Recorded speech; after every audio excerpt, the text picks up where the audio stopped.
Bapak Ibu Saudara terkasih dalam Tuhan Yesus ya Allah. Saya ingin percaya setiap kita datang dengan sukacita. Apapun keadaan kita hari ini, tanggalkan segala beban yang merintangi kita untuk datang kepada Tuhan. Saat ini kita pandang hadirat Tuhan yang memenuhi kerinduan dalam hidup kita. Yang percaya katakan amin. Di belakang masih ada.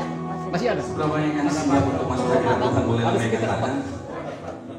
Saya ingin percaya setiap kita dilimpahkan oleh anugerah Tuhan. Selamat datang di PD Irawa Family. Biarlah kita bersama-sama beribadah di dalam kasih dan anugerah Tuhan. Sebelum ibadah dimulai, yang membawa HP saya persilakan untuk silent atau mematikan selama ibadah berlangsung supaya tidak mengganggu jalannya ibadah ini.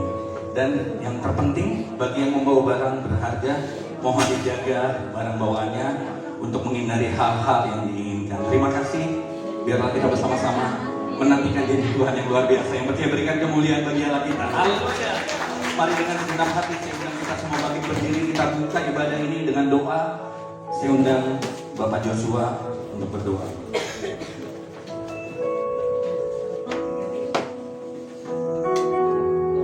Mari kita berdoa. Bapa, dalam nama Yesus, segala puji, hormat, syukur, kemuliaan bagi Tuhan. Saat ini kami mau membuka ibadah ini Tuhan. Setiap kami mau lawatan Tuhan terjadi dalam kehidupan kami, pribadi lepas pribadi.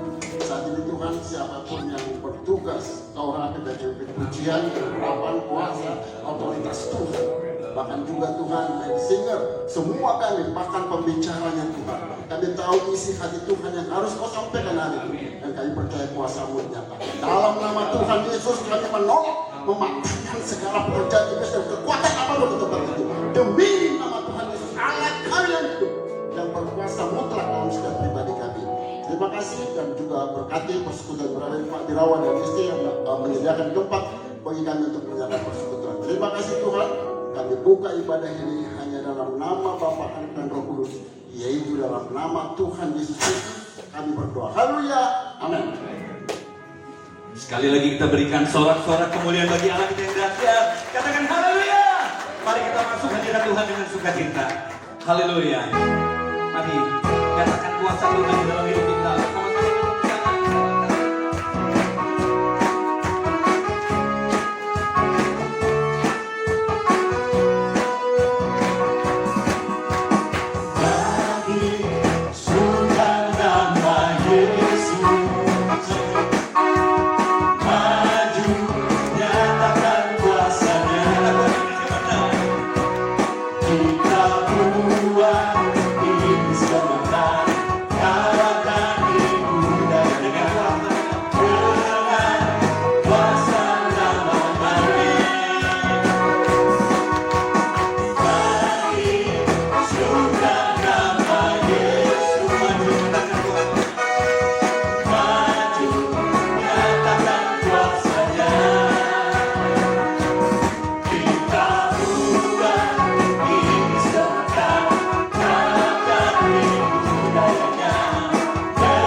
mengizinkan segala sesuatu terjadi supaya kita lebih mengandalkan Tuhan. Amin. Jangan lihat masalah kita saat ini. Oleh kesaksian kita dan oleh darah anak domba, kita memperoleh kemenangan yang diberikan dahsyat bagi Allah. Kita berikan suara-suara kebahagiaan.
Apapun yang terjadi, kita mau menyaksikan kebaikan Tuhan.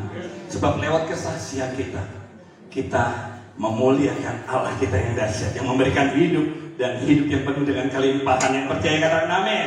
Sebelum duduk, tengok kiri kanan, katakan Allah kita, sumber sukacita kita. Haleluya. Berikan kemuliaan bagi Allah kita yang dahsyat. Haleluya. Kembali silakan duduk. Minggu ini saya rindu melihat mungkin ada yang baru pertama kali hadir beribadah bersama kami di tempat ini. Boleh lambaikan tangan, tempat ini akan penuh dengan kemuliaan Tuhan. Oh puji Tuhan, di sebelah kiri ada lagi yang baru pertama. Oh di belakang ada. Haleluya. Kami mengundang dengan ucapan syukur. Biarlah kasih Allah melimpah dalam hidup kita bersama. Amin. Bersama-sama kita nikmati kasih Tuhan dalam hidup ini lewat ibadah ini. Amin. Haleluya. Mari kita siapkan hati kita lebih dalam menikmati hadirat-Mu Tuhan. Haleluya. Dalam segala keadaan yang kami lalui, kami percaya Tuhan, kami gak sendiri. Dalam apa yang kami alami, kami gak mau mengandalkan kekuatan kami, sebab kami gak mampu dan gak sanggup apa Tuhan.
pribadi datang kepada Tuhan, apapun yang menjadi beban dan pergumulan hidupmu, saat ini Tuhan hadir dan melawat setiap kita yang haus melaporkan diri. Sore hari ini bukan ibadah yang biasa, tapi ibadah di mana kita menantikan Tuhan dan perjumpaan dengan Tuhan yang memberikan kita kemenangan, memberikan kita kemerdekaan, memberikan kita sukacita damai sejahtera yang melimpah-limpah. Yang percaya katakan amin. Haleluya. Katakan pujian ini dari awal dengan segenap hati. Ku hidup dalam anugerah-Mu.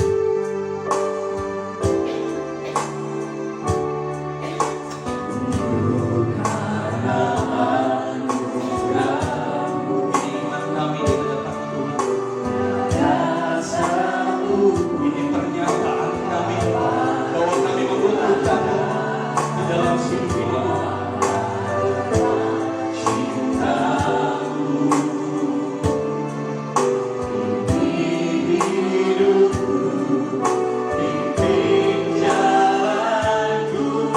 Yesus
Terima kasih Bapa, biar bukan hanya di mulut kami berkata mengasihi Tuhan, sebab Engkau melihat hati kami. Jangan ada kebohongan Tuhan, sebab Engkau Tuhan tidak bisa ditipu, Tuhan tidak bisa dipermainkan. Ajar kami menjadi orang Kristen yang sungguh-sungguh mengasihi Tuhan dengan segenap hati, jiwa, dan kekuatan kami. Terima kasih buat kesempatan hamba-Mu boleh berada di tempat ini. Hamba percaya semua karena anugerah Tuhan. Setiap kami yang datang karena kami rindu akan firman-Mu. Sekeras apapun firman itu, biar hati kami siap untuk dibaca. Karena kami ada di hari-hari yang terakhir Tuhan. Urapi hamba-Mu yang tidak ada apa-apanya. Di dalam nama Yesus, kami buka hati bagi firman Tuhan yang percaya Tuhan di tengah kita, memberkati kita karena akan bersama. Amin, amin, amin. Silakan duduk Bapak Ibu yang terkasih. Shalom. Bagaimana kabarnya hari ini? Luar biasa. Sekalipun banyak masalah tetap luar biasa. Siapa yang lagi ada masalah? Ya, yang tidak ada masalah. Yang cari-cari masalah. Jangan suka cari masalah. Karena kita nggak cari aja masalah. Apalagi kalau kita cari, saudara. Iya, saudara, kita ada di hari-hari yang terakhir dan saya percaya akan semakin berat ke depan. Iya, karena firman Tuhan berkata di hari-hari yang terakhir akan datang masa yang sukar. Jangan merasa aman. Oh, corona sudah lewat, virus sudah lewat. Jangan pernah merasa aman. Sekali lagi saya berkata, hidup mati kita bukan di tangan corona, tapi di tangan Tuhan. Walaupun nggak kena corona, kalau dipanggil mati nanti malam, mati saudara. Bilang amin. Kalau gitu sudah siap mati semua ya. Iya saudara, apa yang harus kita lakukan? Ya, nggak usah ditengking keadaan, tapi kita berdoa supaya Tuhan beri kita kebijaksanaan.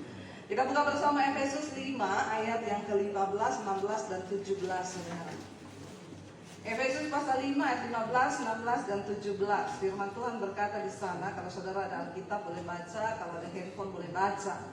Ayat yang ke-15 firman Tuhan berkata 1, 2, 3. Karena itu perhatikanlah dengan seksama bagaimana kamu hidup. Jangan seperti orang bebal, tetapi seperti orang arif. Dan pergunakanlah waktu yang ada, karena hari-hari ini adalah jahat. Sebab itu janganlah kamu bodoh, tetapi usahakanlah supaya kamu mengerti kehendak Tuhan. Ini yang harus kita lakukan di hari-hari yang terakhir. Ayat ini berkata yang pertama, perhatikanlah dengan seksama bagaimana kamu hidup. Jangan seperti orang bebal, tetapi seperti orang arif. Orang Kristen itu banyak tidak pernah memperhatikan hidupnya. Cuma sibuk perhatikan hidup orang. Iya Pak ya? Bertobat. Ya. Kita ini suka memperhatikan hidup orang lain. Saking sibuknya perhatikan hidup orang lain, kita lupa memperhatikan hidup kita sendiri. Tapi ayat ini berkata, perhatikanlah dengan seksama. Kalau dikatakan perhatikan dengan seksama, berarti dengan cermat. Apa yang masih kurang di hidup kita ini Tuhan? Apa yang kurang? Perbaiki aku, koreksi aku, dan aku mau bertobat. Ya, tetapi memang lebih enak perhatikan hidup orang lain daripada perhatikan hidup sendiri. Ya itulah saudara ya, apalagi di Indonesia banyak yang kepo. Tapi di sini tidak ada roh kepo. Amin. Bilang kanan kirimu jangan kepo. Apalagi urusan orang kepo. Ya kalau suami istri boleh saling kepo. Apalagi kepoin HP suami, boleh sekali. Saya yang suruh. Siapa ya? Nah, siap. Harus dikepoin itu HP suami. Bukan apa-apa bapak-bapak, karena istri itu ditempatkan sebagai penolong. Jadi kalau istri tanya sudah di mana, lagi apa, mau kemana, pulang jam berapa, itu artinya dia melaksanakan kodrat dari Tuhan. Siapa yang batu-batu? Ya, awas selalu ya. Kita harus menjaga dan saling menjaga. Kenapa saudara? Apa yang terjadi di atas bangsa kita ini cukup membuat kita sedih, ya. Sedih kita, ya. Bayangkan hanya gara-gara perselingkuhan, gara-gara persinahan, ya semua terjadi. Yang lucu lagi yang TNI mau tembak mati istrinya gara-gara selingkuh. Nyawa istrinya cuma berharga 120 juta. Dia pikir nyawa itu di tangannya, pakai pembunuh bayaran. Dia lupa kalau nyawa itu di tangan Tuhan. Dia berpikir maut mengikuti istrinya, padahal maut mengikuti dia, akhirnya bunuh diri. Dosa, persinahan, percabulan tidak akan pernah melepaskan engkau begitu saja.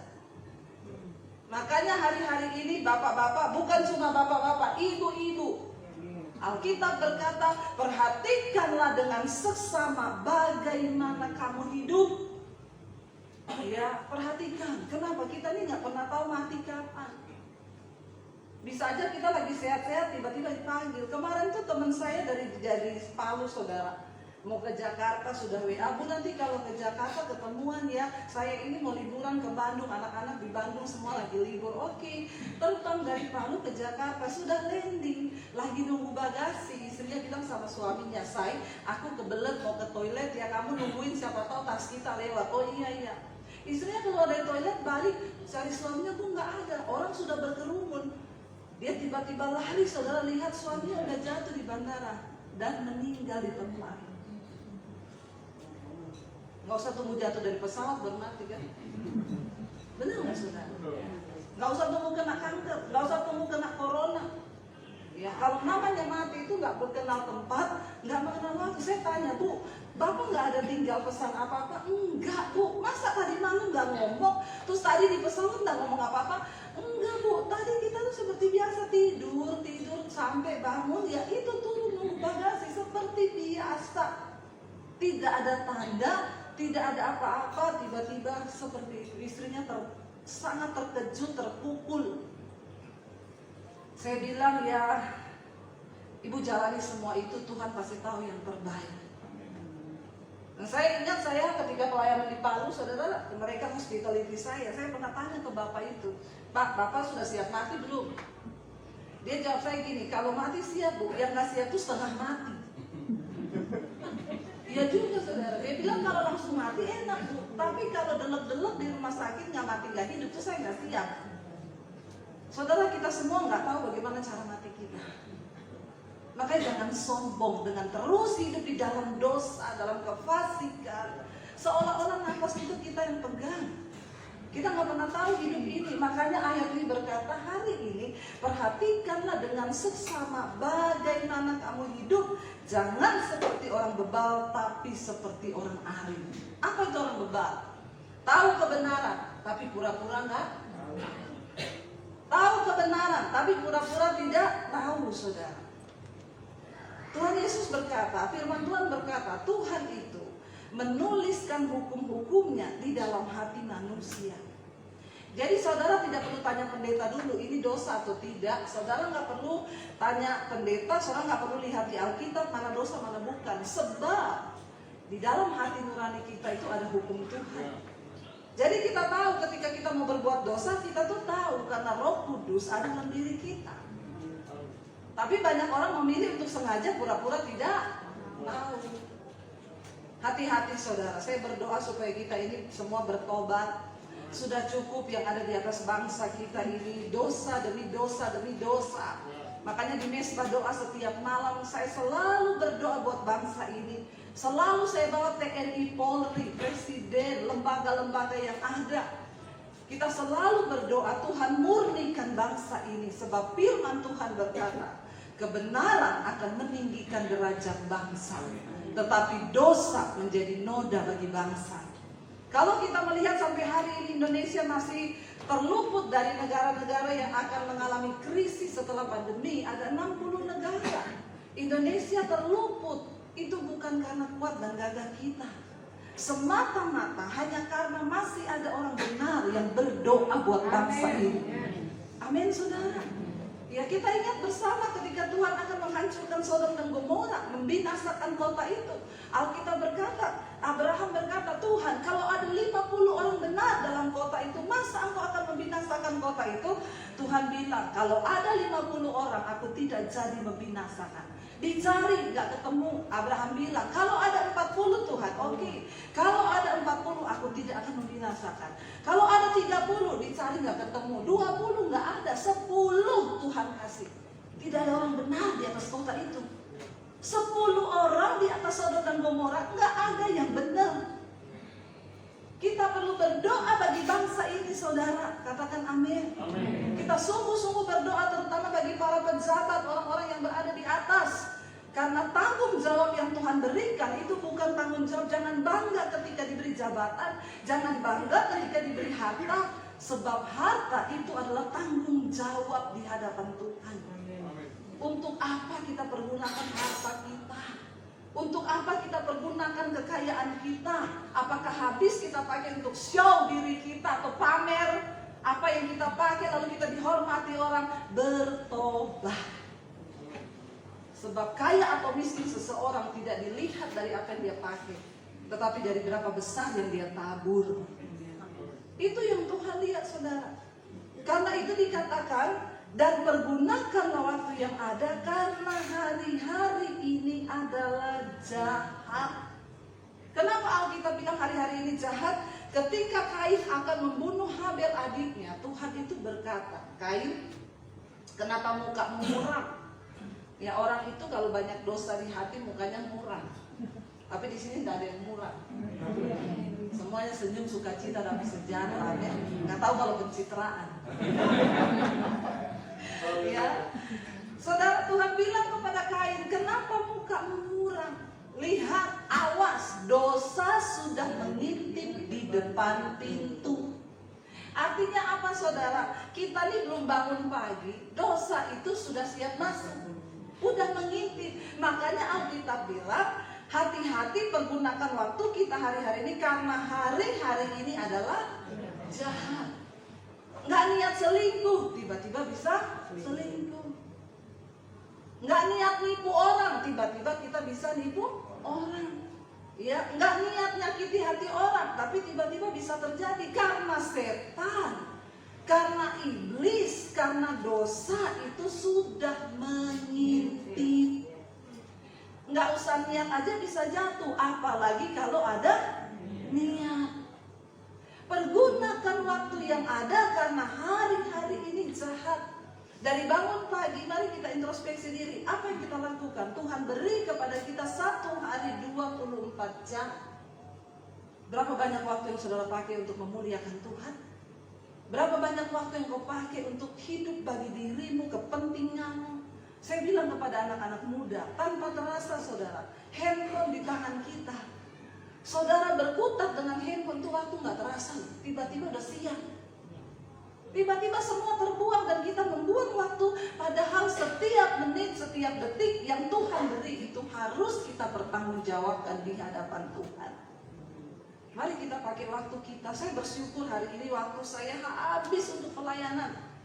Makanya hari ini tadi anak saya bilang, Mam, kita hari ini family time kan?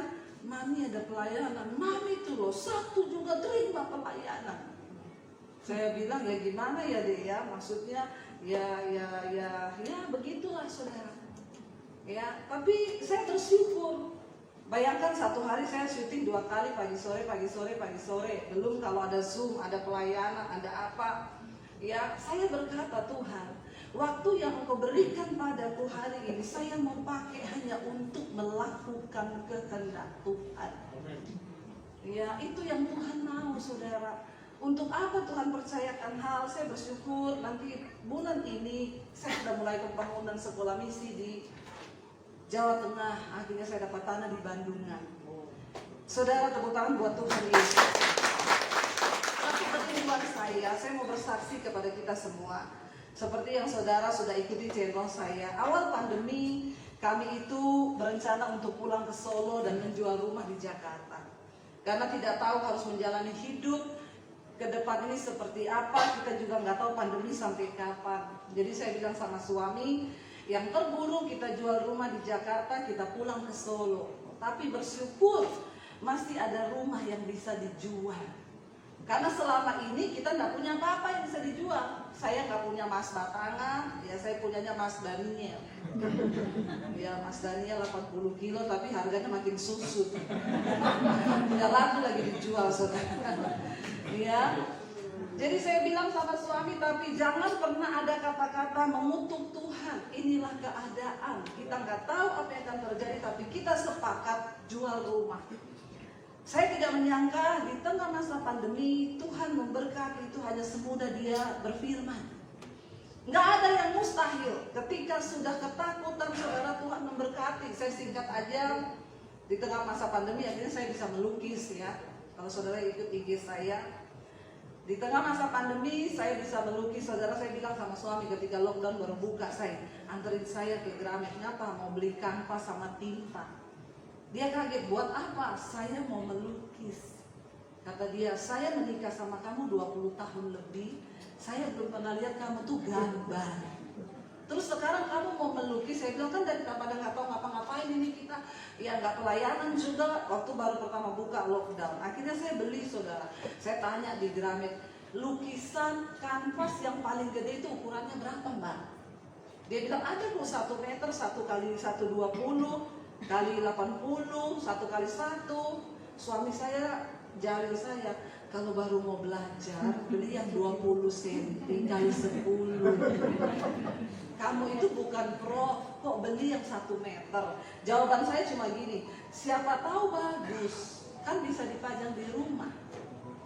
Tiba-tiba satu kali saya melukis, dia selesai edit video, ya dia bilang, dia keluar di kamar saya, dia bilang, ini lukisan siapa saya? Saya bilang, di sini ada siapa? Di sini cuma ada saya.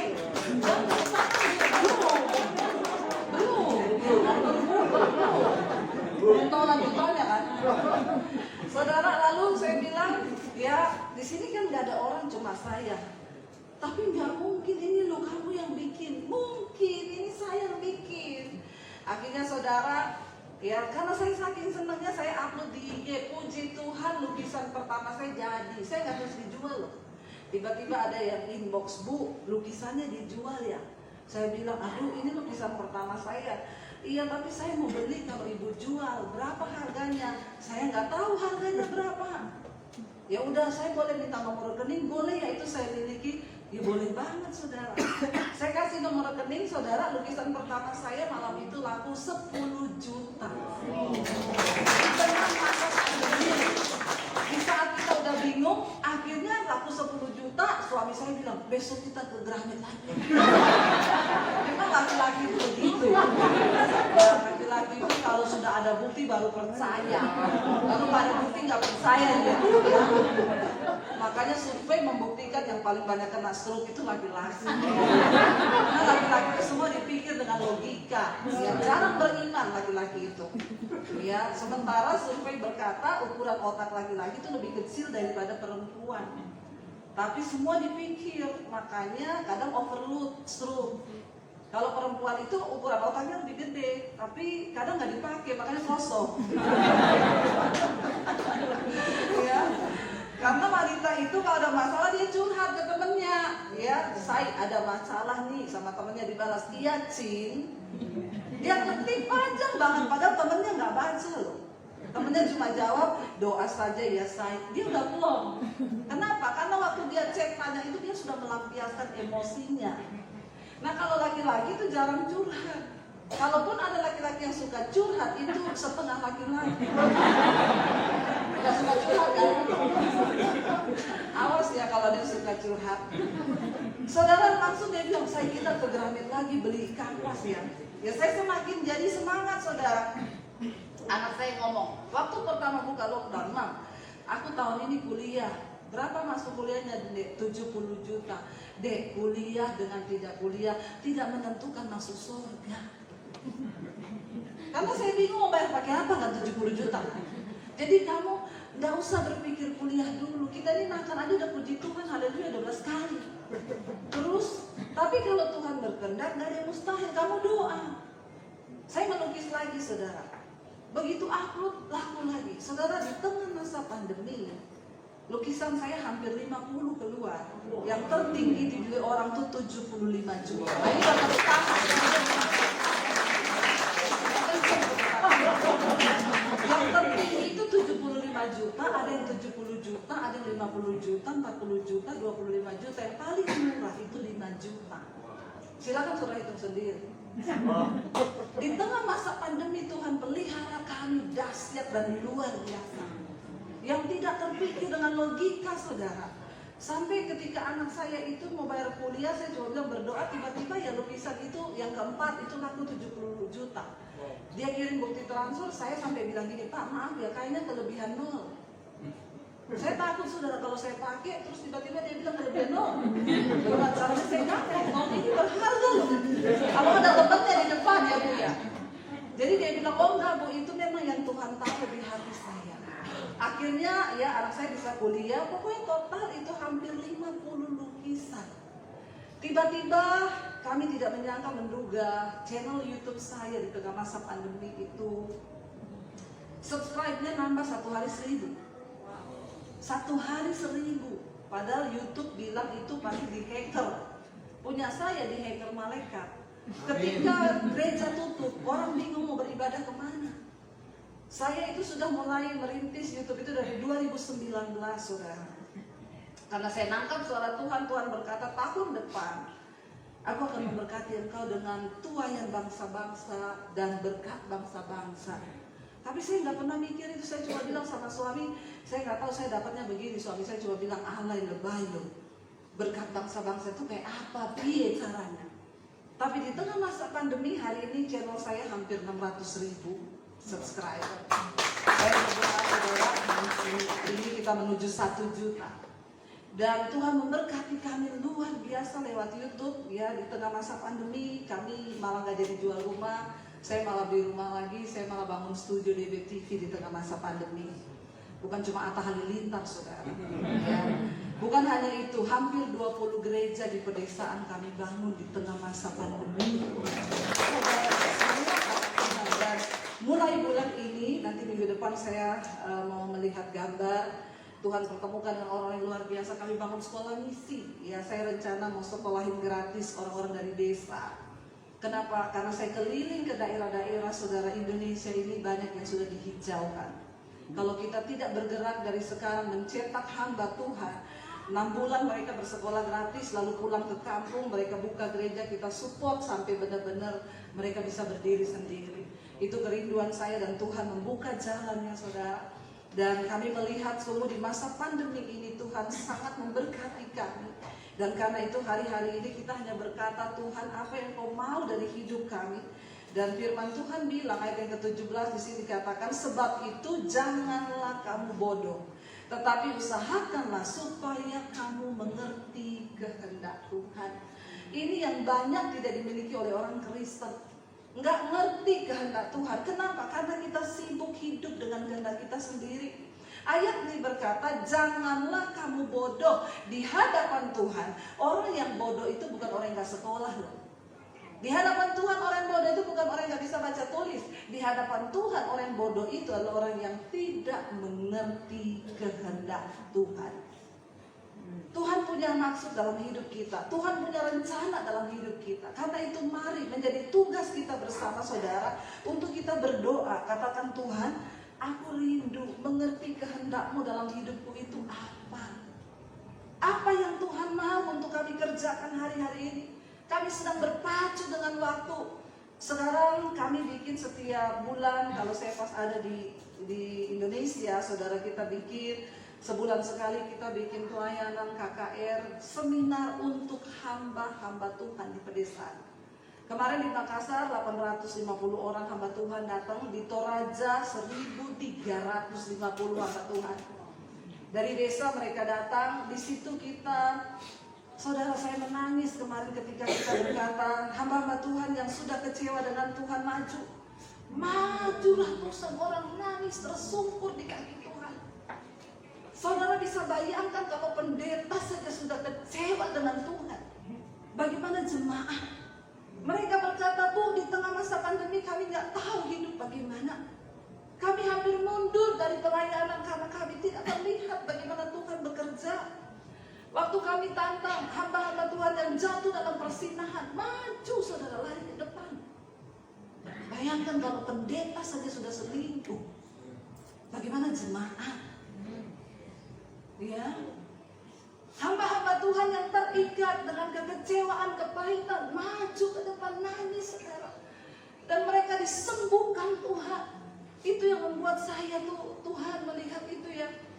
Dan kita lihat mereka yang berkepentingan, mereka yang berkekurangan. Kami punya tim, ada pengusaha, hamba Tuhan.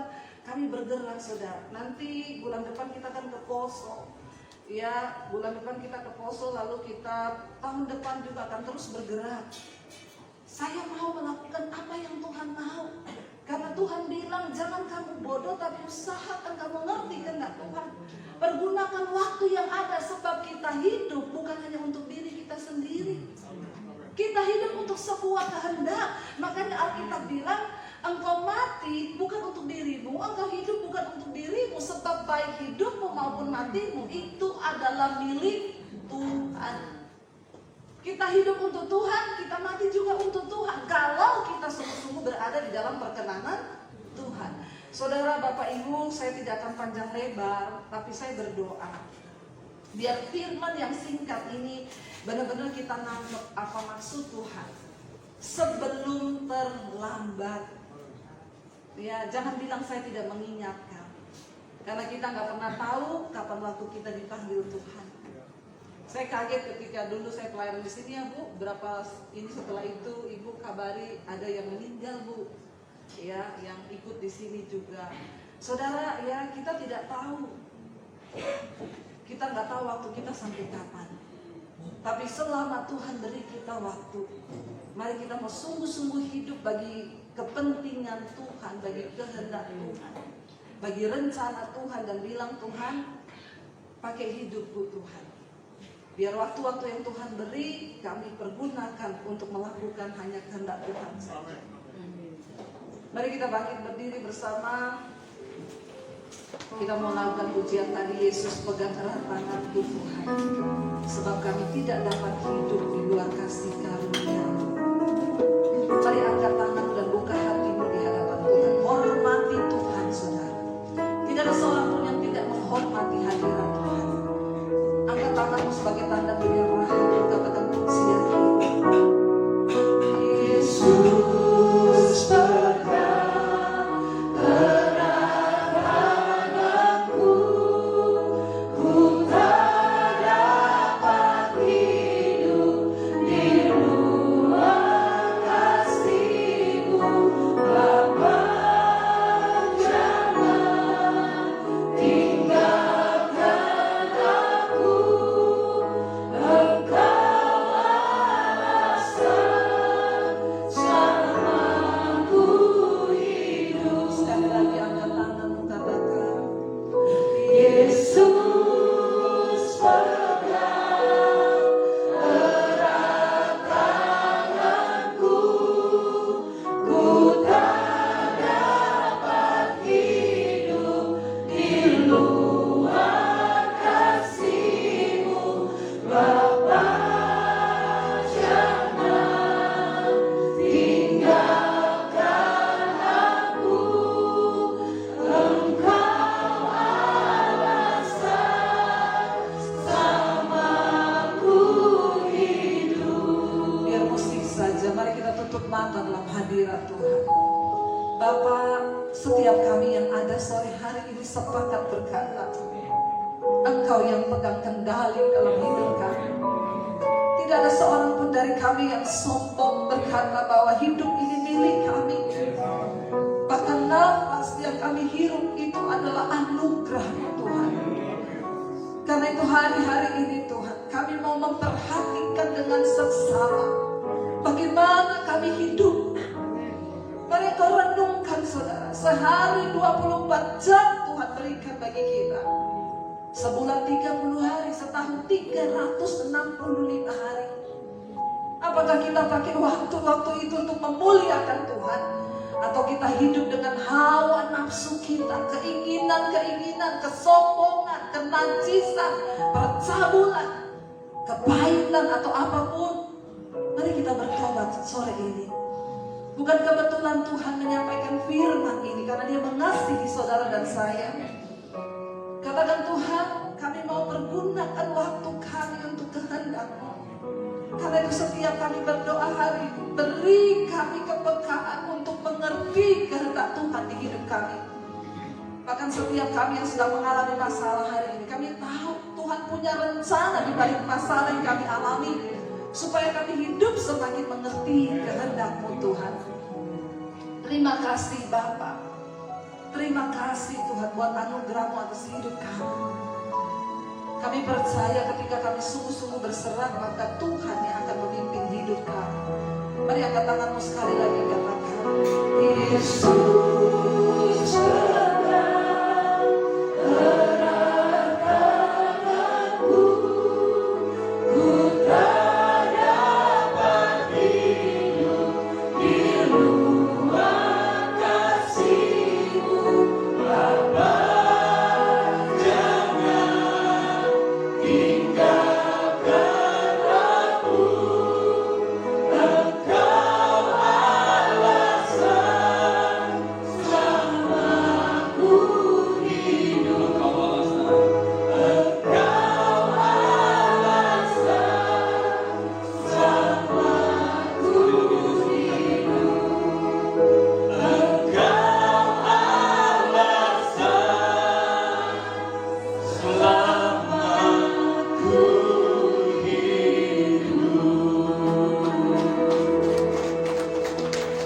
Kami bersyukur untuk sore ini Tuhan.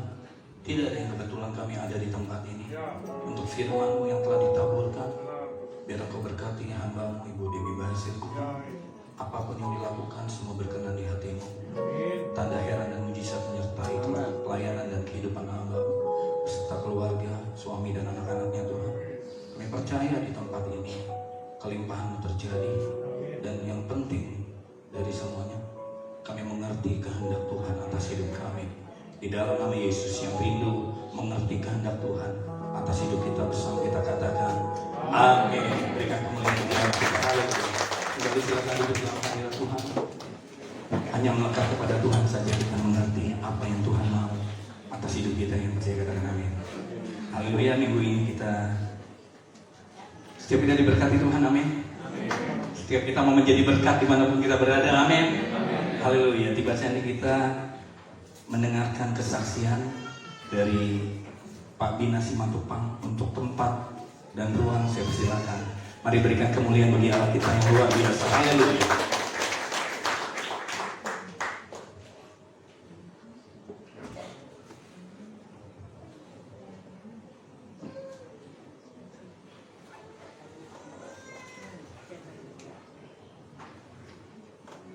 Shalom, salam damai sejahtera dan sukacita untuk kita semua di sini.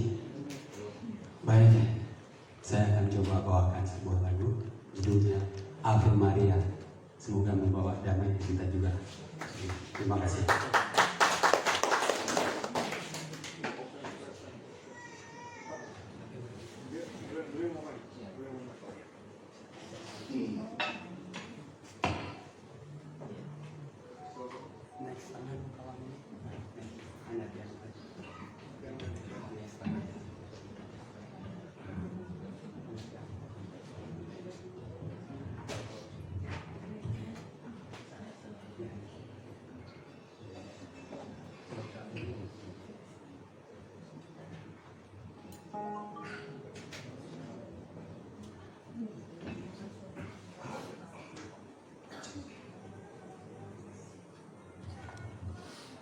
Sedikit nervous.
Kesaksian pujian yang luar biasa. Terima kasih Pak Bina, terima kasih Tuhan Yesus memberkati. Berikan kemuliaan bagi Allah kita yang dahsyat. Haleluya. Untuk kesempatan yang kedua, mari kita saksikan untuk Pak Kompol Adrian Tuk untuk menyaksikan ruang dan waktu. Saya persilakan. Berikan kemuliaan bagi Allah kita yang dahsyat. Haleluya.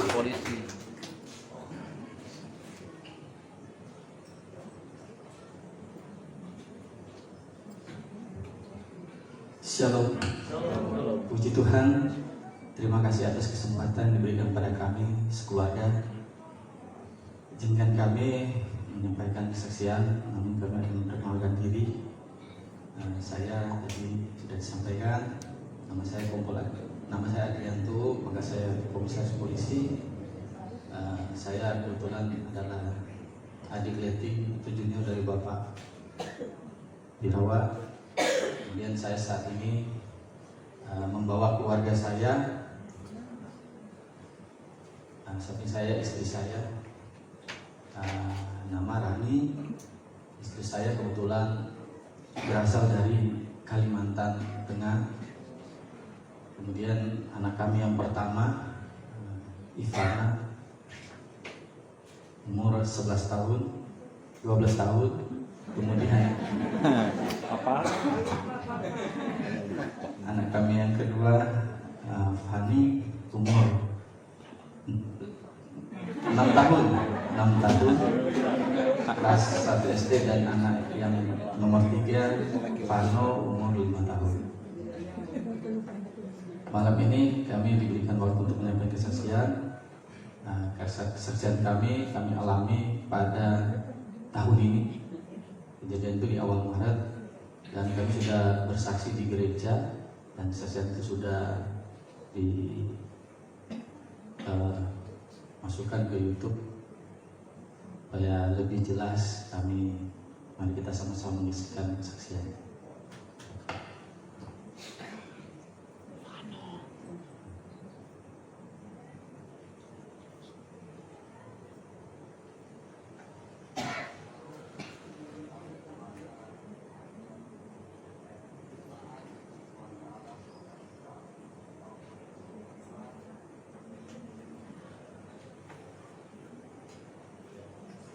Mungkin karena ada kendala, kami sampaikan kesaksian kami. Baik. Pada awal bulan Maret tahun 2022, waktu itu saya dan keluarga sedang tertidur di dalam rumah. Kebetulan tempat tinggal kami itu di satu perumahan di tepatnya di Serang, di kota Serang, Banten. Pukul kurang lebih 5 pagi, istri saya membangunkan saya di dalam kamar. Saat itu memang saya dan 2 anak saya yang kecil sedang isoman. Kami saat itu tidur berpisah dengan istri. Saat dibangunkan, saya itu kaget, spontanitas saya loncat dari tempat tidur karena istri teriak-teriak, banjir, banjir, banjir. Sehingga saya kalau banjir, ya nggak mungkin langsung airnya besar atau dalam. Kemudian saya membangunkan anak saya, kita keluar. Ternyata air itu sudah masuk melewati selang pintu rumah kami. Masuk, itu masih sebatas mata kaki. Saat itu istri dan kami yang ada di rumah, termasuk bibi, mencoba menyabut semua alat elektronik dan memindahkan. Sampai kurang lebih 5 menit kami berusaha menyelamatkan barang elektronik. Ternyata air yang ada itu sudah sampai sepinggang orang dewasa, dan pintu itu sudah tidak bisa dibuka karena dorongan air dari luar, sehingga pintu pada saat terkunci nggak bisa dibuka dari dalam. Pada saat itu saya lari ke depan mencoba membuka pintu, dan memang pintu itu sudah nggak bisa dibuka. Semua kita panik di dalam rumah.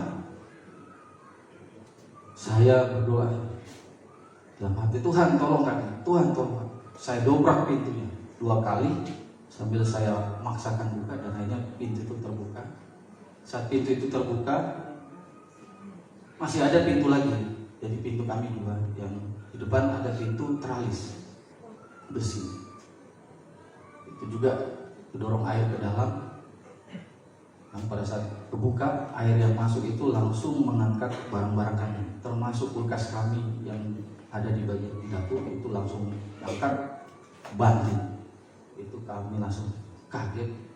Ini bukan banjir biasa, ini mungkin banjir bandang tiba-tiba. Akhirnya saya bilang kepada istri, kita keluar dari rumah.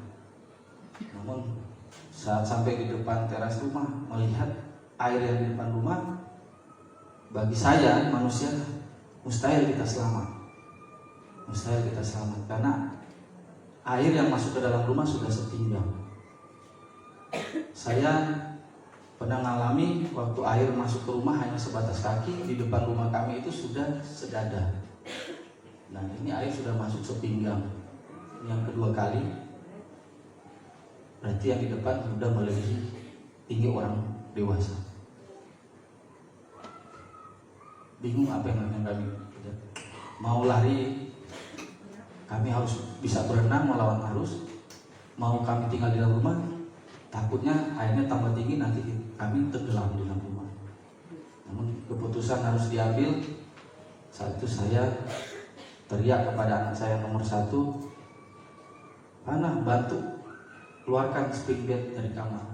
Spring bed itu berat, tapi karena kami panik, kami berusaha dorong spring bed itu dari dalam kamar sampai ke depan rumah. Kami balik di depan rumah spring bed itu. Anak saya yang nomor 2 dan 3 kami taruh di atas spring bed.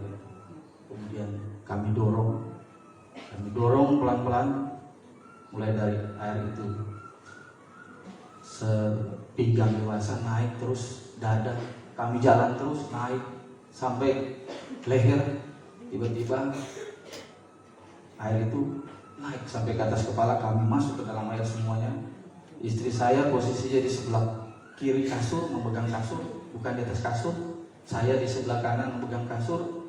Anak saya yang pertama di belakang mendorong kasur, dan bibinya. Kami masuk semua ke dalam air. Saat itu yang ada ya kami menyelamatkan diri masing-masing. Anak saya yang nomor 2 saat kami pegangan kasur itu tenggelam masuk. Anak kami yang 2 masih kecil loncat. yang cewek memegang ibunya, yang cowok memegang saya. Kami hanya berusaha menyelamatkan anak kami. Posisi saya waktu itu di dalam air, anak saya di atas, saya topang ke atas.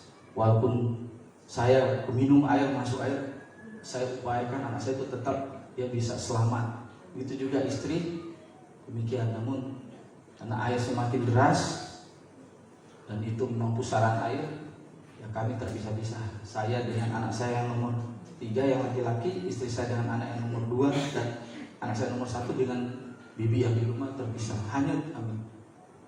Istri saya kebetulan bawa arus ke arah sungai.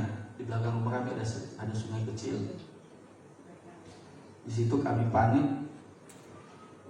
Di dalam hati saya berdoa atau memohon, Tuhan, kalau hari ini saya diambil, saya sudah siap. Tapi jangan anak saya, Tuhan. Demikian istri saya. Dalam hati dia juga berdoa, kalau dia diambil, jangan anak kami, Tuhan. Entah bagaimana mau bisa, Tuhan. Karena Tuhan masih memberikan kami kesempatan. Saya itu ditolong Tuhan, saya bisa berenang melawan arus sampai ke depan. Pada saat air sudah sebatas dada, anak saya yang nomor 3 saya nggak tahu siapa yang ada di situ saat itu. Pak, anaknya kasih saya. Karena posisi itu masih gelap, jam 6 itu masih gelap, hujan lebat, dan saat kami keluar dari rumah tidak ada satu orang pun di depan yang melihat kami. Jadi kami minta pertolongan kepada siapa? Hanya kepada Tuhan. Setelah saya serahkan anak saya yang nomor 3, saya balik berusaha mencari istri saya, berenang. Saya pun masuk ke gelap, sampai akhirnya saya juga sudah nggak bisa menemukan istri dan anak saya yang nomor 2. Saya melihat ada kendaraan, saya coba berenang ke satu kendaraan yang terparkir. Itu awalnya masih ada atapnya, saya naik ke atapnya, berusaha saya berdiam diri sambil saya memikirkan bagaimana ini, apa yang harus dilakukan. Istri dan anak saya yang nomor 2 dan nomor 1 belum saya selamatkan, baru anak saya nomor 3. Singkat cerita ya, saya itu udah ikhlas. Tuhan kehendak mulai jadi, bukan kehendak kami yang jadi. Saya pun akhirnya singkat cerita selamat pada saat itu, karena rumah tetangga kami itu ada 2 lantai. Pada saat itu pintunya juga hancur, dihantam air, sehingga saya loncat dan masuk ke dalam rumah, naik ke lantai 2. Ternyata di atas ada tetangga, anak tetangga ada di atas. Orang tuanya tidak ada, bapak ibunya, hanya anaknya berdua masih kecil-kecil juga, sama ibunya, ibu kami sama pembantu. Dan saya memikirkan mereka. Saat itu saya sudah bilang kehendak Tuhan yang jadi buat keluarga saya. Tapi saya masih memikirkan tetangga saya itu, sampai saya berusaha mencari alat seadanya untuk kita bersiap apabila air itu sampai ke lantai 2, kita harus berenang, harus menyelamatkan diri. Singkat cerita, istri saya ternyata juga selamat. Mungkin nanti istri saya menyampaikan bagaimana dia selamat atas pertolongan Tuhan.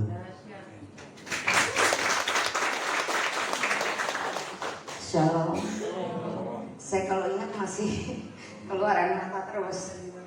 Karena pertolongan Tuhan, saya masih bisa berdiri di tempat ini. Mungkin kalau secara manusia, saya sudah di dalam air itu sekitar 3-5 menit. Mungkin kalau kita bisa lihat gambarnya, karena tidak muncul, hanya sisa tangan saya seujung jari ini. Itu dalam posisi tangan saya naik ke atas, berarti saya di bawah air sudah. Itu untuk mengangkat anak saya, karena saya pun di dalam air. Jadi kami berdua, saya tidak terasa, saya tetap katakan ke anak saya, nak, profetik, minta sama Tuhan kita selamat, saya bilang gitu. Saya tetap berusaha melawan air, tapi dada saya semakin sesak. Akhirnya saya ingat kayak di TV nih, saya bilang gitu kan, kalau banjir mungkin kayak gini rasanya kalau tenggelam. Akhirnya saya bilang, nak, tetap pegang, mami jangan sampai lepas, karena arus semakin deras. Akhirnya saya bilang, Tuhan, saya sudah nggak kuat. Kalau memang Tuhan mau ambil saya, tidak apa-apa, saya pasrah. Tapi satu minta saya, Tuhan, anak saya selamat. Dan tolong Tuhan hapuskan segala dosa-dosa saya. Itu yang saya ucapkan.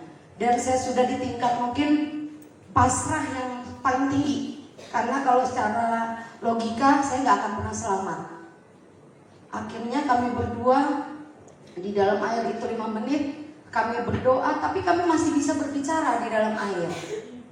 Akhirnya tiba-tiba saya merasakan ada tangan orang menarik saya. Saya bilang, Tuhan, ini siapa? Ibu pegang tangan saya. Saya juga pegang akhirnya karena saya bilang ini mungkin Tuhan tolong saya. Saya belum tahu siapa orang itu karena keadaan masih gelap dan hujan masih rintik-rintik terus, masih ada hujan. Akhirnya saya diselamatkan orang tersebut. Saya belum tahu waktu itu siapa. Saya memegang tiang 5 orang yang sebenarnya listrik itu juga masih belum mati. Jadi belum ada pemadaman listrik saat itu. Sedangkan kami semua ada di dalam air. Itulah kuasa Tuhan yang Tuhan berikan. Akhirnya saya memegang tiang tersebut dengan anak saya masih ada. Tuhan terima kasih, saya masih hidup. Ternyata tidak sampai di situ, saya melihat air semakin naik, semakin naik, semakin naik. Jadi kalau banjir biasa mungkin air itu naik dalam hitungan jam. Kalau ini tidak, air hitungan menit. Jadi semakin naik, semakin naik. Saya bilang ini belum aman Tuhan, saya bilang. Sedangkan itu kayak lautan, kayak tsunami sudah di perumahan itu.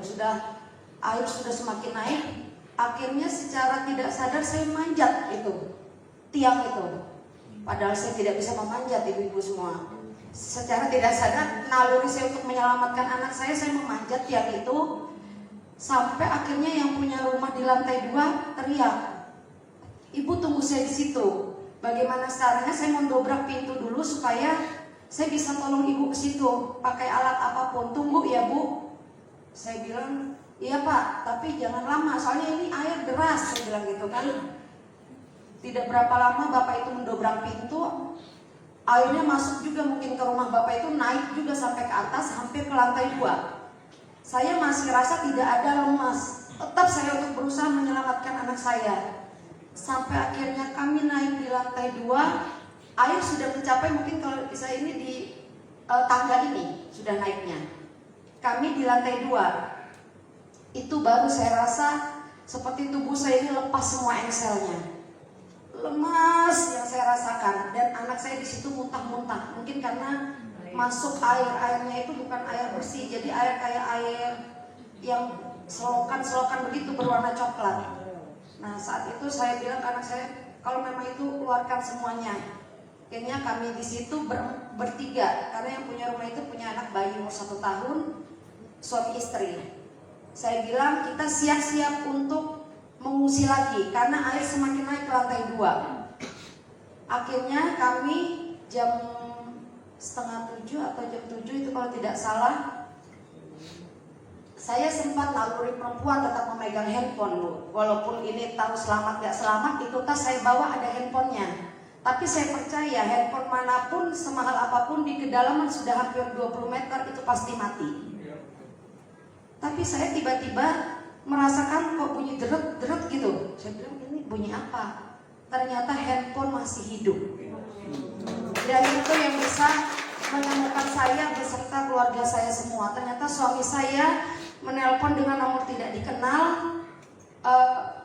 Tiba-tiba saya melihat ini nomor siapa. Pas saya buka, dia langsung teriak menangis. Ternyata saya dan anak saya yang kedua masih bisa selamat. Itu adalah kuasa Tuhan yang kami rasakan sungguh luar biasa. Kami percaya apapun yang terjadi itu bukan rencana dari Tuhan sebenarnya, tapi kami percaya ada rencana yang akan Tuhan siapkan setelah kami mengalami musibah ini. Mungkin itu yang bisa kami sampaikan di kesaksian ini. Kami yakin dan percaya tidak ada yang mustahil bagi Tuhan. Kalau Tuhan yang memberi nafas dan kehidupan, Tuhan juga yang pasti akan mengambil. Bukan bencana itu yang akan mengambil kami. Mungkin itu saja yang bisa kami sampaikan dengan kesaksian kami ini. Terima kasih dan kesan kami menjadi berkat bagi kita sekalian. Tuhan Yesus memberkati.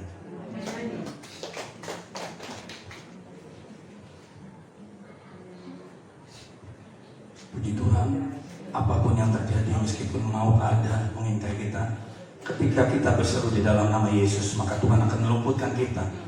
Berserah total kepada Tuhan. Tuhan yang pegang kendali kehidupan kita. Sungguh luar biasa kesaksiannya. Terima kasih Pak Andrianto. Biarlah hari-hari ke depan hidup kita bukannya hidup kita lagi, tetapi Kristus yang ada di dalam kita, yang membawa kita ke dalam kemenangan demi kemenangan. Yang percaya katakan amin. Haleluya. Hidup kita penuh dengan kesaksian, karena kesaksian ini akan menyukakan hati Tuhan. Tiba saatnya kesaksian terakhir yang akan disampaikan oleh Oma yang cantik. Saya persilakan Eyang Lis untuk waktu dan ruangnya. Berikan kemuliaan bagi Allah kita. Haleluya.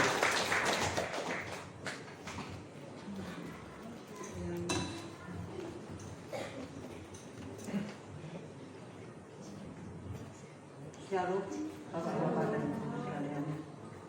Saya tidak perlu memperkenalkan diri saya, Bapak-bapak dan Ibu sekalian tahu siapa saya. Saya adalah ibunya Esther Cipti dan Esther Nicole Setamangola. Ibu mungkin belum kenal. Terima kasih. Bapak-bapak dan Ibu sekalian, saya akan bercerita sedikit tentang pengalaman saya mengenai bagaimana saya diutus Tuhan untuk membangun gereja. Dan saat itu adalah gereja 3 gereja yang bisa saya bangun kira-kira 1 tahun 9 bulan. Bapak Ibu sekalian, asal mulanya saya adalah dari gereja Ekumene. Gereja Ekumene itu tidak seperti ini gereja Ekumene. Sehingga saya di sana memang berbeda sekali dengan di sini, karena di sana berdoa dan segala macam firman-Nya dan sebagainya itu tidak seperti gereja ini Pentakosta ya. Pentakosta karismatik ya, karismatik. Dan di sana tidak pernah pakai band, tidak hanya satu piano saja.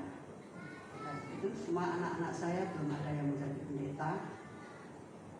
Dan waktu itu saya baru datang dari Amerika sama suami saya dan waduh di zaman yang ternyata di dekat rumah saya di Halim Perdana Kusuma, saya tinggal di situ. Di situ ada gereja sangat besar sekali, tanahnya besar sekali, ribuan meter, ada 2000 meter mungkin. Saya ke gereja situ dan akhirnya saya menjadi jemaat di situ. Namun di dalam hati saya berpikir, aduh gereja segini gedenya, tapi tidak ada yang mengurus karena di sana alang-alang yang tinggi-tinggi di sini, terus ada rumah pendeta yang ada di situ itu sudah bobrok, sudah ini. Jadi di situ saya hanya berpikir itu. Kenapa tiba-tiba saya sudah menjadi jemaat di situ? Saya malam-malam didatangi oleh Bapak Pendeta sama Ibu Pendeta dan ada suami saya. Saya diminta menjadi suami saya sekolah yang diminta menjadi majelis, dan suami saya tidak sanggup karena memang sebetulnya suami saya dulu dari Muslim, sehingga dia ikut saya menjadi Protestan. Akhirnya kita menikah, punya anak 3 laki-laki semua, 2 pendeta dan 1 melayani juga, dan 3-tiganya adalah penerbang. Dan waktu itu saya di sana setelah menjadi majelis di sana didatangi oleh pendeta itu, akhirnya sampai kita harus datengin tolong dong Pak Ibu ini. Akhirnya suami saya menyerahkan kepada saya, mah kamu ajalah, saya sama sekali belum ada pengalaman untuk gereja. Akhirnya tapi di dalam hati saya, apakah saya pantas menjadi majelis?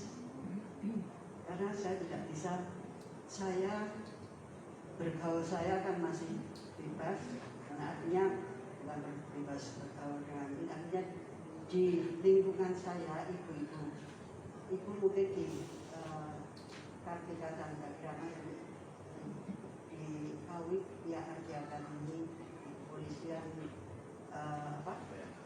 Bayangkari dulu Bayangkari polisi sama Abi masih bisa dan Angkatan Laut adalah cara senasib.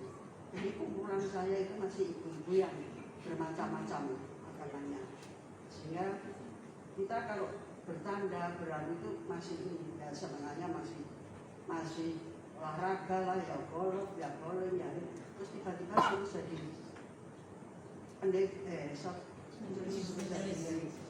majelis. Saya kaget dan saya berpikir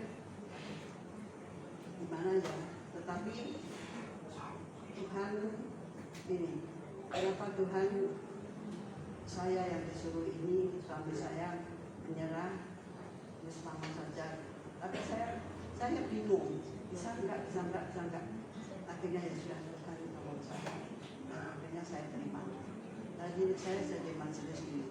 Gerejanya di Halim Perdana Kusuma, dekat airport lama. Itu yang dulu saya, ini hasil saya berpikir teman-teman gereja kok kayak gini, jadinya kok tiba-tiba saya yang akhirnya rapat majelis waktu itu di sana itu gereja besar sekali, majelis atau di sini diaken ya, diakennya itu 62 orang. Jadi rapat pleno tiba-tiba saja saya sudah dikasih tugas menjadi bendahara, menjadi ketua rumah tangga, dan juga menjadi ketua panitia pembangunan gereja. Karena gereja ini yang 3 gereja sudah bertahun-tahun tidak jadi-jadi. Dan akhirnya kalau di sana namanya bukan ini, tapi ketua majelis, bukan gembala atau ketua majelis bilang kalau di Indonesia ada Mbak Tutut, gereja kita juga punya Mbak Tutut, yaitu Jarwo Mbak Tutut kita gitu. Tuh, saya kaget, tolong Mbak Tutut waktu itu masih bangun jalur apa namanya itu dia tuh saya menjawab, tolong ibu menjadi ketua panitia pembangunan. Saya sudah, aduh jangan saya kalau ini saya sudah, waduh ketua panitia pembangunan saya gimana sudah. Akhirnya saya tidak mengerti, lama-lama karena dipaksa ya deh udah. Dan saya tidak membayangkan saya harus cari uang beratus-ratus juta untuk bangun. Dari gereja juga tidak dikasih sepeser pun modal. Terus apa? Ini ada hubungannya dengan suami saya. Suami saya waktu itu sebenarnya mau jadi ini di Jogja, sekolah apa? Direktur sampai lupa namanya apa? Dirjen KAU dulu. Tapi ya tiba-tiba KSAU waktu ada pertemuan ini itu mendekati saya. Jadi Jarwo ada di belakang. Tapi itu nanti Mas Jarwo mau pindah ke Hankam, pindah-pindah. Ojo gelo ya, sama kok katanya. Ojo pangkatnya ya bodoh gitu. Jadi jangan bilang, oh ini mah nggak apa-apa Pak, monggo anu. Terus kita cerita singkat dia dipindah ke Hankam. Pindah di Hankam, di situ ternyata lebih enak ibadah dibandingkan, dan tetapi ternyata ketakutan saya karena di situ pukul darah laut udara puisi. Ya saya tidak kenal semuanya dan saya bingung. Saya nanti berkumpul dengan ini, jadilah Dharma Pertiwi di sana. Jadi saya di sana sudah itu, setelah saya menjadi Ketua Panitia Pembangunan, sudah saya iyani, tapi kenapa hati saya tidak punya rasa takut, tidak punya rasa piye saya cari duit sendiri. Terus akhirnya saya membentuk panitia untuk panitia pembangunan. Akhirnya saya membangunlah gereja itu, saya di backup oleh suami saya.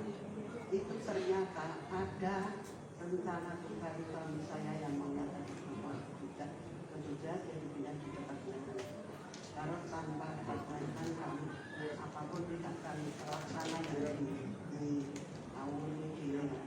Dan saya bilang pada waktu itu Menteri Beni Murdani, Pak, dia kan juga Kristen Katolik, Pak. Kami Nyuwun ini sekarang mau bangun gereja di ini. Akhirnya Pak Beni, ya wes sana dikasih di posisi Dirjen Anggaran. Ya, Dirjen Anggaran. Saya bersama terus di posisinya ya itu kebetulan orang Kristen juga, Pak Duta Barat. Jadi tolong itu aja bunyinya. Akhirnya saya tidak mau menerima uang karena saya takut. Suami saya sudah bilang, kamu kalau dapat ini dari dinas itu jangan, misalnya kamu dapat 5.000, kamu menerima itu enggak, itu dari keuangan nanti dipotong ini, kamu bisa kembali dapat 3.000. Oleh karena itu saya tidak mau menerima uang, dan uang itu dijadikan gereja saja. Saya minta dijadikan gedung, karena waktu itu di Halim itu, warga Halim itu, warga Kristen Halim tidak punya gereja, dan kalau ibadah di tempatnya salah satu warga di Halim Perdana Kusuma, warga Kristen di situ untuk gereja setiap minggu. Akhirnya saya ke Maju Hankam dan Menteri menyetujui. Akhirnya sudah itu Menteri menyetujui, dan akhirnya di situ itu saya udah setuju, pokoknya ini udah oke, kita ini tinggal ya wes, tinggal ini tinggal minta ini saja, minta diserahkan saja kepada Asena Auri. Asena Auri itu juga teman di bawah leteng, di bawah suami saya. Di situ saya bilang, Mas, aku mau ke Amerika dulu 2 minggu, bawang ini sudah oke, sudah ini tinggal you terima aja. Tetapi saya pulang dari Amerika, wes sudah selesai semua, sudah ini. Ternyata belum apa-apa, malah dia katanya dimarahi oleh Kaisar. Kita ini di Halim tidak punya mes kok untuk gereja. Kaisar sudah gitu, karena saya didekat dengan Asena ini, orang Kristen juga. Terus kok kenapa kok sama dipakai gereja? Iya Pak, karena itu sudah dialokasikan untuk gereja. Gak bisa, kalau dialokasikan untuk gereja saya takut tanyanya. Aduh, waktu itu saya menangis dan akhirnya kembali lagi ke handap. Saya bilang terus akhirnya tidak bisa itu untuk saya bilang sama terus bilang ya sudah saya nggak bisa apa-apa karena saya selalu bilang begitu. Waduh, setelah itu betul itu membuat hati saya sangat sedih dan akhirnya saya kembali lagi ke Hankam dan Hankam berani waktu itu Pak Trisno sudah menjabat Panglima Abri yang besar. Wakil Presiden apa Panglima Abri? Panglima Abri yang besar. Terus Pak Huta Barat bilang ini, udah loh berani ngadep Pak Pri. Dia berani, tapi aku diterkes ya berani itu. Diantar saya, oke, saya datang ke Pak Pri karena di ini sudah tertutup gara-gara Pak yang saya titipi ini Pak Huta Barat ini saya titipi ini kayaknya salah langkah, tidak dilanggar tiba-tiba melangkahi Kaisar sehingga marah Kaisar. Akhirnya saya kembali lagi ke Kaisar dan ke ini sudah itu saya bilang sama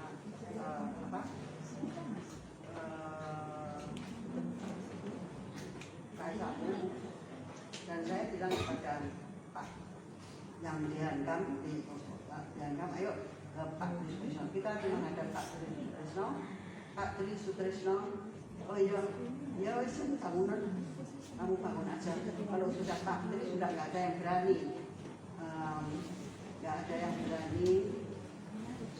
mengutek-utek. Dan akhirnya oleh Pak Tri Sutrisno disuruh membangun dan jadilah menjadi istilah waktu itu. Ini saya singkat saja. Waktu itu masih ada lebaran terus ada apa itu lebaran itu buka puasa bersama itu pasti gini saya lewat saya nyalami dia gini bangunannya udah jadi saya lupa kok bangunannya sudah jadi apa ya saya nggak punya ya bangunannya karena di belakang-belakang kan orang-orang kecil banyak sehingga nggak bisa ngomong bijak itu kan nggak bisa bangunannya Pak sudah masuk duluan jadi suami saya sudah masuk duluan jadi sudah jadi satu gereja di situ yang dengan kesulitan yang sangat-sangat menyulitkan saya dan yang gereja yang kedua adalah gereja itu yang ininya alang-alang yang tak karuan itu saya renovasi saya besar gereja itu karena gereja itu di dalamnya kalau ada pengantin itu tidak gandengan tetapi depan belakang begitu tanahnya sedikit akhirnya saya bongkar semua rumah pendeta saya bongkar saya jadi semua ini saya panggil ke sana gedung yang mainnya gedung itu saya besarkan dan semuanya saya besarkan akhirnya untuk anak-anak juga anak-anak remaja bisa main voli, main ini di situ yang tadinya kalau di situ bisa yang saya transport semuanya saya sudahlah jadi itu yang kedua. Yang ketiga adalah itu ada di Rawabuku itu yang sulit karena tanah itu sudah diserahkan ke Bangsa. Jadi saya dan termasuk saya terpaksa lah saya berantem sama apa namanya lurah terus apa namanya sama dia bersama di situ duduk saya diundang untuk rapat di situ duduk yang diundang itu ada camat terus Pak Polisi itu namanya pangkatnya polsek ya terus camat polsek ada yang dari Angkatan Darat nggak tahu namanya saya Ya, jadi anunya itu sudah beda-beda ini. Karena saya itu masuk di kecamatan itu ada anak segede-gede anak saya pada sedang sepak bola. Saya pikir itu ya memang tempat untuk main sepak bola. Begitu mobil saya masuk, yang antar saya itu adalah Pak Vivi. Sehingga akhirnya jadi pendeta. Iya.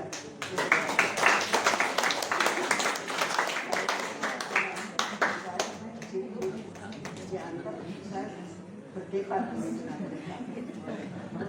Anak-anak semua yang sepak bola seperti mereka ada ketua Islam yang takut sama mereka. Emang aku kenapa? Saya salah atau kamu? Tidak lah, tidak. Pokoknya ngomong, saya ngomong Pancasila, saya ngomong segala macam. Dan akhirnya dia, saya pikir, saya dicuplikin sama Pak ini dari belakang mata saya itu kan ini saya berbakar kan waktu itu saya bakar-bakaran. Kalau ini saya bakar-bakaran waktu gereja saya seperti komite. Jadi aku Pak Siti itu dari belakang. Udah, bisa dicop boleh. Dan saya sampai temenin dua bapak saya sama ibu saya satu. Karena bapak-bapak yang saya pakai saya ajak jadi panitia itu. Jika ayo abang ini ibu mohon maaf saya masih akan makan. Oh tidak, akan berbunyi lagi. Saya nggak mau.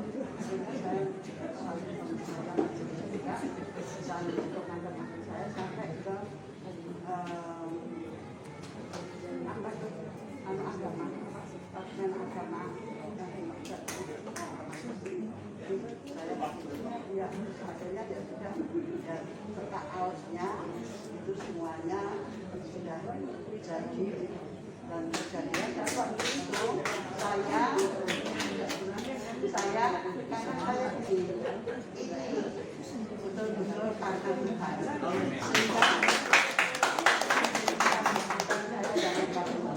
karena saya ini tidak punya apa-apa. Oh ya, sebenarnya saya harus berpikir sendiri, saya nggak pikir itu apa gimana ini saya harus menuntut kemana, harus apa.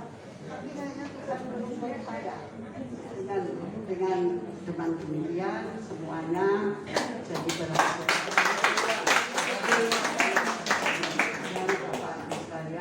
Sedikit cerita saya singkat untuk menjadikan kebiasaan satu tahun dan tanpa dikali apapun tidak kami mencari sendiri ya terus terang kami saya membackup.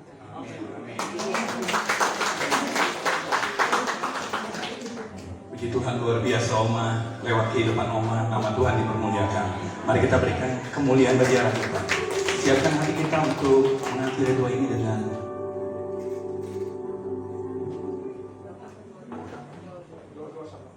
mari kita akhiri ibadah ini dengan doa syafaat. Saya undang Pak Welem untuk berdoa.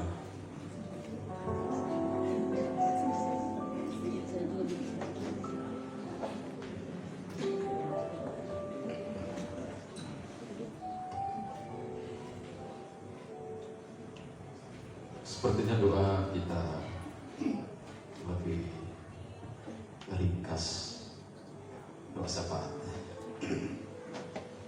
Mari kita tunduk, angkat hati kita kepada Tuhan.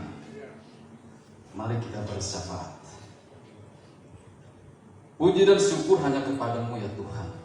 Dan boleh ada hari ini semua karena kemurahan Tuhan saja. Terima kasih Tuhan. Sore menjelang malam hari ini kami mau mendoakan akan pemimpin bangsa dan negara kami. Tuhan beri hikmat marifat kepada pemimpin kami, aparatur negara dari pusat sampai ke desa-desa. Tuhan boleh memberkati, memberikan hikmat. Terima kasih Tuhan. Gereja Tuhan, Yayasan Kristen, Yayasan Penginjilan di Indonesia dimanapun berada, Tuhan berikan kekuatan, kemampuan untuk menjangkau jiwa-jiwa baru buat dituai. Terima kasih Tuhan. Kami juga mau berdoa buat aparat pemerintah yang mungkin ada di sini abdi negara yang mengabdi bagi bangsa dan negara kami. Tuhan memberkati kehidupan mereka bersama anak, istri, suami, rumah tangga mereka. Tuhan boleh memberkati. Terima kasih Tuhan yang baik atas semua apa yang Tuhan lakukan dalam kehidupan mereka. Tuhan percayakan hikmat marifat kepada mereka untuk bertanggung jawab atas bangsa dan negara kami. Terima kasih Tuhan. Kami juga mau mendoakan buat Bapak Birawa sekeluarga yang telah membuka hati pintu rumah kami untuk kami boleh beribadah di tempat ini. Tuhan memberkati Bapak Birawa dalam tugas tanggung jawab pekerjaannya, juga Ibu Ertin. Tuhan memberkati Ibu Ertin dan anak-anak. Tuhan berikan mereka sehat tubuh jasmani mereka. Terima kasih Tuhan yang baik. Kami berdoa untuk keluarga Pak Birawa, Bapak Sudi dan keluarga, Bapak Baby dan keluarga, Bapak Didi dan keluarga. Juga kami mendoakan buat Bapak Hara dan keluarga, Bapak Dana dan keluarga, Bapak Mada dan keluarga. Terkhusus kami mau mendoakan buat Bapak Andika yang Tuhan percayakan bertanggung jawab terhadap negara ini soal keamanan sebagai Panglima Tentara Nasional Indonesia yang Tuhan percayakan di pundak beliau. Terima kasih Tuhan. Kami juga akan mendoakan buat Bapak Andika Perkasa. Jika sekiranya Tuhan berkehendak, Bapak Andika Perkasa, Tuhan buat yang lebih lagi sebagai presiden dalam negara kami, memimpin kami di bangsa dan negara kami. Terima kasih Tuhan, hanya kehendak Tuhan boleh jadi atas beliau. Terima kasih Tuhan, kami percaya bahwa pemimpin yang Tuhan tempatkan di negara kami adalah pemimpin yang Tuhan berikan mandat, kuasa yang juga dari Tuhan. Terima kasih Tuhan, kami juga khusus mendoakan buat Bapak Birawa sebagai pejabat di Polda Metro Jaya. Kami percaya Tuhan terus mengawali kerjaan dari Bapak agar tugas tanggung jawab beliau terus dituntun oleh Tuhan, diberi hikmat. Tugas tanggung jawab yang begitu berat, tapi kami percaya ada Tuhan senantiasa mengiringi setiap langkah dan pekerjaannya. Terima kasih Tuhan yang baik. Berikan sehat, berikan kemampuan, hikmat marifat dalam apa yang mereka lakukan.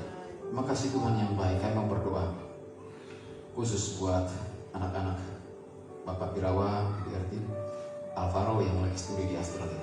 Tuhan boleh memberkati Ananda ini di dalam dia kuliah, di dalam apa yang dia butuhkan. Di dalam kuliah Tuhan memperlengkapan semuanya.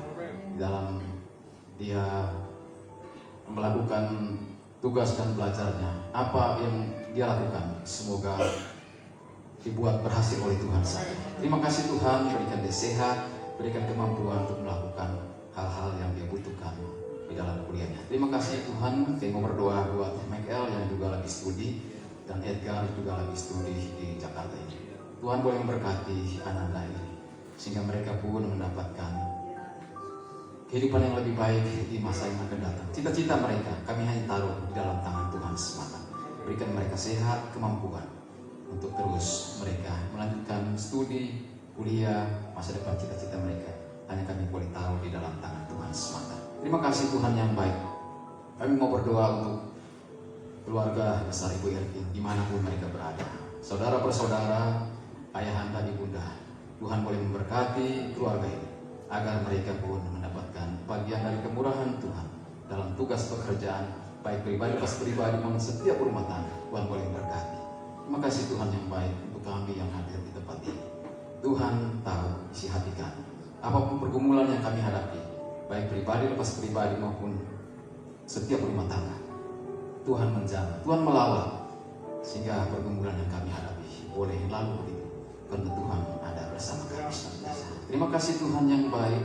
Kami malam hari ini juga khusus mau mendoakan buat Ibu Larasati Sabara Lestari yang hari-hari terakhir ini lagi mengalami stroke, pembuluh darahnya pecah. Ibu mertua dari hambamu Bang Martin yang juga beribadah di tempat ini.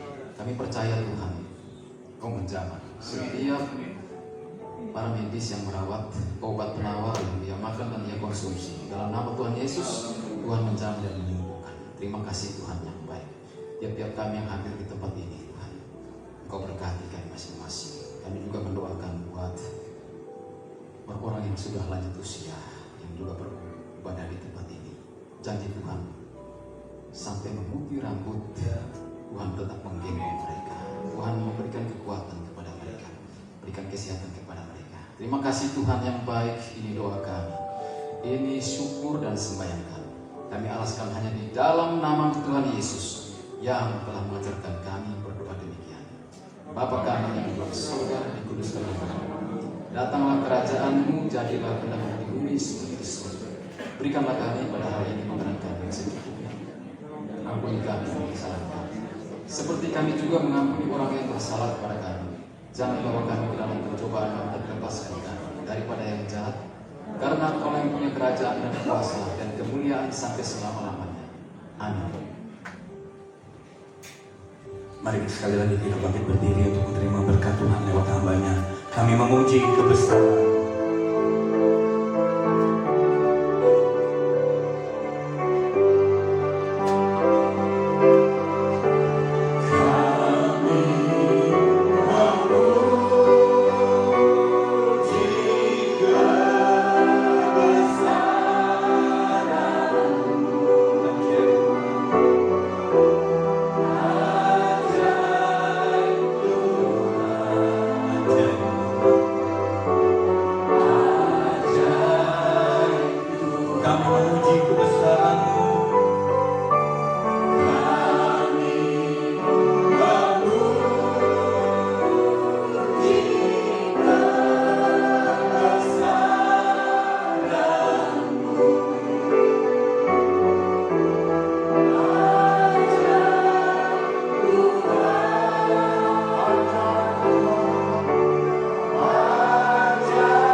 Syukur kasih setiamu, penyertaan-Mu menyertai sepanjang ibadah kami.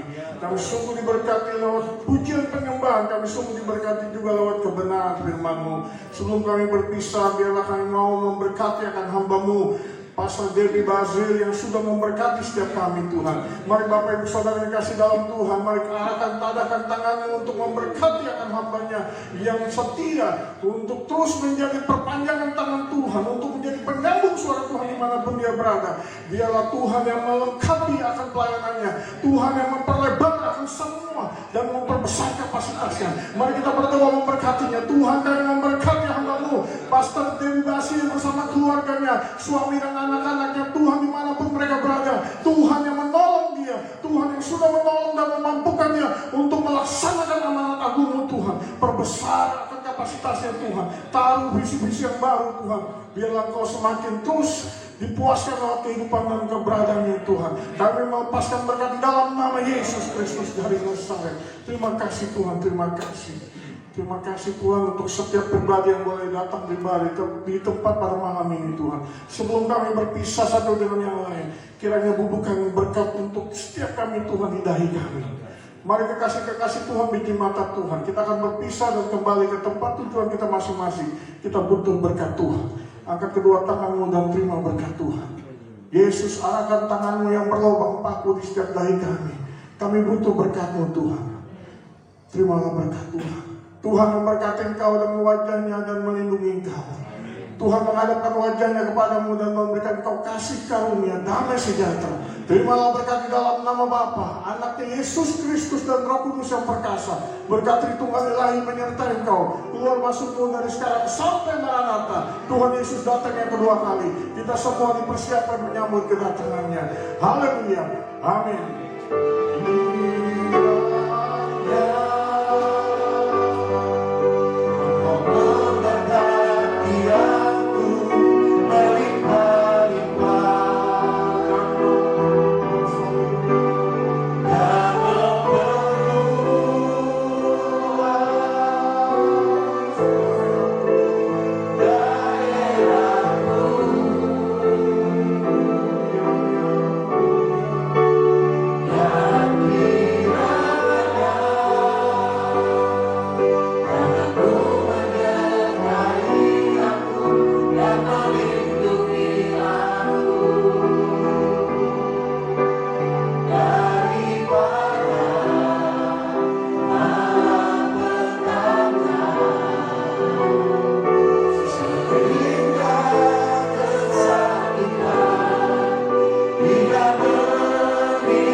Silakan duduk, ambil waktu teduh sejenak di hadapan Tuhan, mengucap syukur untuk kasih setia dan anugerah Tuhan. Haleluya.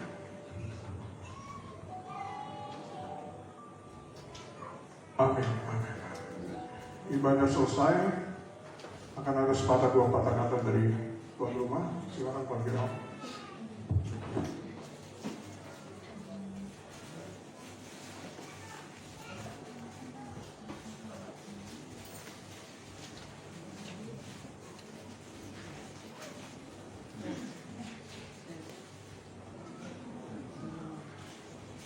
Baik, salam Bapak Ibu.